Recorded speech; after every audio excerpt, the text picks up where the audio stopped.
Асқар таудай ата, сүйікті әке, аяулы жар, қимас бауыр, адал дос. Үдербайып Тілеуғабыл Көшбайұлы 1954 жылдың қараша айының 3 жұлдызында Кербұлақ ауданы Малайсары ауылында теміржолшылар отбасында дүниеге келіп, балалық шағын осында өткізген. Әкесі Мұстафанов Момбай соғыс ардагері, анасы Мұстафанова Мәнтай үй шаруасында болған. Тілеуғабыл үлкен әкесі Көшбай мен үлкен анасы Ханшайымның тәрбиесінде болды. Жастайынан өте зерек, еңбекқор, ізденімпаз, спортқа, музыкаға жақын болған. Мектеп қабырғасында жүрген кезінде оның әнге деген музыкалық аспаптарға құмар басым болды. Әнші бала атанды. 1971 жылы Жоламан ауылындағы мектепті ойдағыдай бітірді.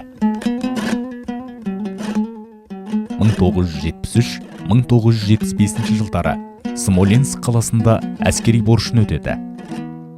Асыл пышақ қап түбінде жатпас дегендей өнерлі екенін сол жерде де байқатады.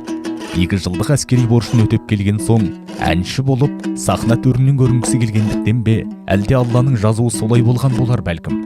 1975 жылы Алматы Республикалық эстрада студиясының театр бөліміне оқуға түседі. Өнерде, даналықта, егер оны үйренбесе, қолға түспейді деген даналардың нақыл сөзін жадында сақтаған ол, оқуға белсене кірісіп, білімін шыңдай түсті. Осы тұста ұстаз, Қазақ ССР-ның халық әртісі Ермек Серкебаев жас жігіттің бойындағы өнерді байқап қалып, Абай атындағы опера және балет театры жанындағы опера студиясына шақырады. Осында ән бөлімін ойдағыдай аяқтайды. 1977 жылы Минск қаласында өткен бүкілодақтық студенттер арасындағы байқауда халық әні Ақбақай әнін орындап, лауреат атанды. Алғашқы еңбек жолын Кербұлақ аудандық мәдениет бөлімінде әдіскер, инспектор болып 2 жыл қызмет жасаған соң Малайсары ауылына келіп, мәдениет үйіне директор болып тағайындалды. 1980 жылдары балаларды халық музыка аспаптарына баулымақ мақсатта өзінің ауылына, Малайсары орта мектебіне музыка пәнінен дәріс берді. Ауыл балаларына білім мен тәрбиені қатар бере жүріп, балаларды отан алдындағы борышын өтеуге бағыт-бағдар берді. 1988 жылы Алматы қаласында өткен Нұрғиса Тілендиевтің 75 жылдық мерейтойына байланысты республикалық байқауда Сұрша қыз әнін орындап, 1-ші орын иеленді. Осы әнді орындаудың бір ерекшелігі, бір сиқырлығы бар ма? Әйтеуір көпшілік осы әнді жылы қабылдап, айтқызып жатады дейді. Зайыбы бақыт. Ұстаздық қызметте жүріп, кино саласында актерлық қырымен де танылды. Не үшін келіп отырғанды өзің білетін сияқтысың, Елтай. Бір ұяда 6 сұңқар. Біреуі алғыр болмас па? Сен енді міне түсінген сияқтысың. Маған керегі ұстаздан шәкірттің озғаны. Өмірлік жолдасы Бақыт екеуі 1982 жылы шаңырақ құрды. Ауыз бірлігі жарасым тапқан отбасында Мәлік, Берік, ерік ұлдары мен қызы Әйгерім тәрбиеленді. Балаларына деген мейірімі шексіз еді. Әкелік қамқорлығын аямай, жылы жұмсағымен бағып-қағып өсірді. Әсіресе бала тәрбиесіне келгенде ықыласы ерекше балажан болатын. Балалары да әкесінің жолын қуып, Талдықорған қаласында ұстаздық жолында қызмет етуде.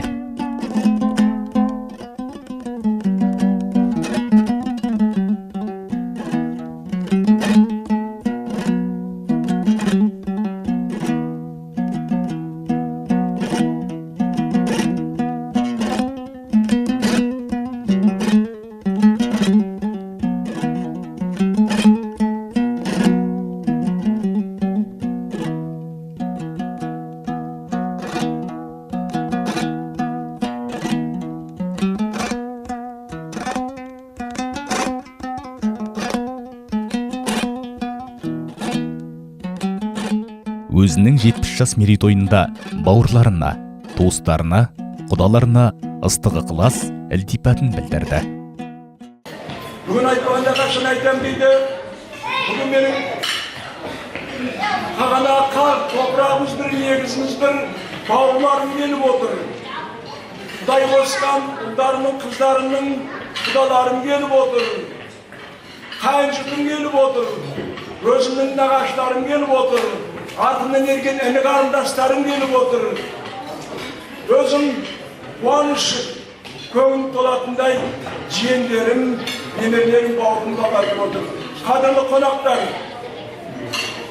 келген қадамдарыңызға гүл бітсін. Бүгінгі таңда мен өзімді бір бақыт сезіп тұрған себебім бар. Өйткені Аллахай жарылқап, осы қалың думан елінің ортасында қалтайып тұрғаның өзі. Бірінші, Алла Құдайдың арқасы. Оның кейінгі Балпық бабамның арқасы. Оның кейінгі Жетатамның, Жеті бабамның арқасы. Мен сол бабалардың топырағын келіп тағдырдап жүрген жағдайым бар. Менің қоштап жүрген бауырларым бар, іні қарындастарым бар.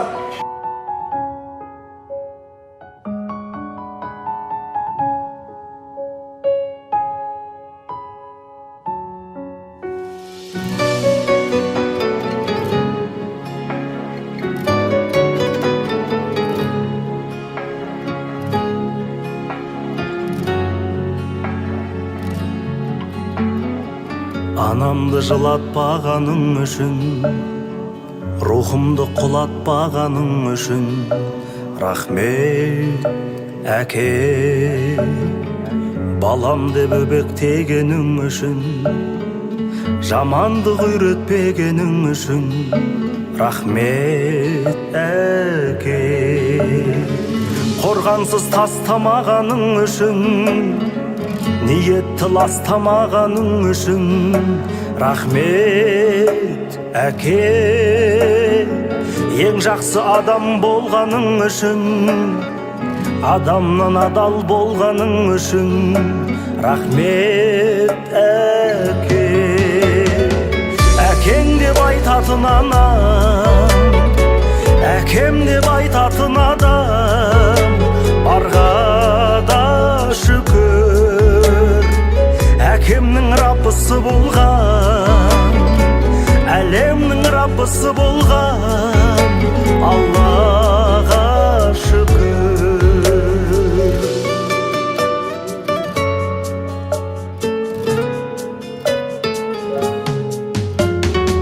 Жап-жарық жұмақ болғаның үшін, уақытша сынақ болғаның үшін, рахмет өмір. Тағдырды таңдамайтының үшін, адамды алдамайтының үшін, рахмет өмір. Әкеммен қауыштырғаның үшін, анаммен таныстырғаның үшін, рахмет өмір. Бар жоққа бөленбейтінің үшін, барлығын дәлелдейтінің үшін, рахмет өмір. Әкең деп айтатын анам, әкем деп айтатын адам, барға да шүкір. Әкемнің раббысы болған, әлемнің раббысы болған, Аллаға шүкір.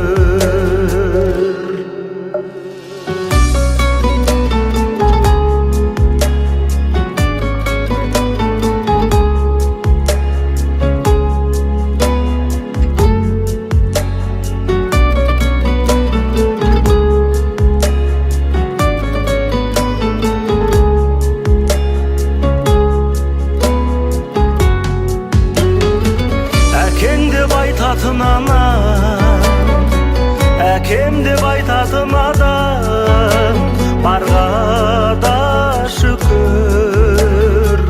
Әкемнің раббысы болған, әлемнің раббысы болған, Аллаға шүкір. Басымнан сыйпайтын адам, басымнан сыйпайтын анам, барға да шүкір. Тірімін сынба сабырым, ұлымын құрбан әлінен, Аллаға шүкір.